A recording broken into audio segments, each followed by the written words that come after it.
tulikuwa na mazungumzo wiki mbili zilizopita kwake mwenyewe, lakini pia pale halmashauri ya jiji la Dar es Salaam, na hasa tulikuwa tunaangazia kwenye vituo vyetu ambako vijana wetu wanaanza kuandaliwa kule. La pili, kutokana na msukumo wa serikali kwa mujibu wa maelezo yao, na hili nafikiri hata kiongozi pale atalizungumza, wao katika mpango wa kuanza kupita kwa ajili ya operation maalum katika kukagua vituo ambavyo vimekidhi na ambavyo havijakidhi, lakini pia kukagua wataalamu ambao wanalea hao watoto wetu kama wana vigezo au hawana vigezo. Kwa hiyo katika majadiliano yetu pia ikaonekana kwamba ni hatua gani zianze kuchukuliwa, waanze kubani au tuanze kutoa elimu na baada ya kutoa elimu watu ambao hawana vigezo waanze kusoma huku vituo vikiwa vimefungwa, au wasome huku vituo vikiwa vinafanya kazi.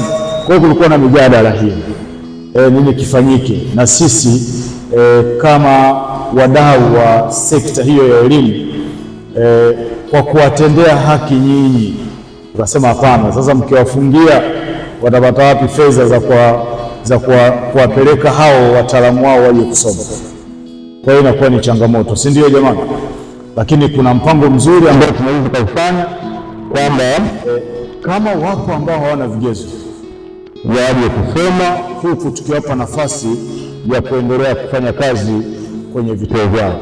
Hiyo mpango si mzuri wewe jamani? Manake wao kwa sababu serikali ilishatoa muda. Kwa hiyo kama ilitoa muda, sasa tunakwenda kwenye utekelezaji. Nasema hapana, ni kweli, lakini tuliangalie kwa upande mwingine. Mimi nafikiri ni vyema tukaenda nao, lakini wakati huo wakipata hiyo elimu tulishauri vile na sisi tulishauri vile kwa kuwapenda tu ndugu zetu kwamba tusafiri pamoja, tusiachane nyuma, kwa sababu kufunga manake huku tunakwenda kudidimiza mambo mengi. Kwa hiyo tutakwenda kwa hayo mawili. Kwa hiyo bahati nzuri tukafikia makubaliano. Kwa hiyo ikaanza kwa sasa tutafanyaje? Basi tutaanza kufanya semina na ninyi na walimu ili tuelewane. Na sisi kama Future hapa leo, sisi tumekuja na fomu, sio fomu za kujiunga, lakini ni fomu za kulia gharama zetu, tuko nazo hapa. Kwa hiyo baada ya kikao hiki, nafikiri hata madam ataizungumza mwenyewe, mimi nimechomekea. Baada ya kikao hiki, basi unaweza kupata fursa ya kuchukua hizo fomu. Hizo fomu ni bure tu, unaangalia kozi, inawezekana isiwe hiyo ambayo uko nayo, unataka kuongeza na nyingine. Tunazo kozi kama 12 mpaka 16 kwenye kitini chetu. Kwa hiyo mimi niseme tu, mimi nilikuwa najaribu kuliweka hilo vizuri, lakini kubwa mimi mnafahamu kwamba tumekuwa na mabadiliko ya sera ya elimu. Wataalamu wangu watalizungumzia hapo, lakini kwa kifupi kumekuwa na mabadiliko ya sera ya elimu, na moja ya mabadiliko ni kuangazia katika eneo hili ambalo vijana wetu ndio msingi unatakiwa uanzie kule, kwamba elimu ya awali ni elimu ya lazima. Ili mtoto akaanza darasa la kwanza ni lazima apite kwenye elimu ya awali.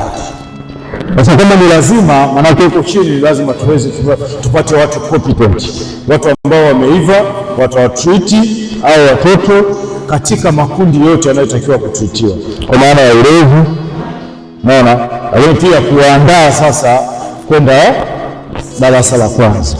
Si ndio maana yake? Na wewe si mnajua kwamba iko hivyo.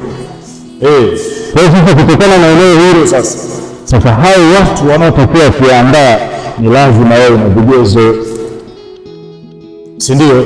Lazima wao na ithibati. Tunasikia hata kwa waandishi wa habari sasa kuna bodi ya ithibati. Kama huna hicho kitu basi tupishe. Kama unataka kusafiri pamoja, ndio tena shule naenda kachukue vitu, kisha maliza tunakwenda pamoja. Kwa hiyo hata huko kwenu iko hiyo kitu ithibati. Ukiwa na ithibati maana yake vigezo, basi vinakuruhusu. Kama hauna, ndio chuo sasa kimekuja na hiyo kitu itakayokufanya wewe uweze kupata ithibati.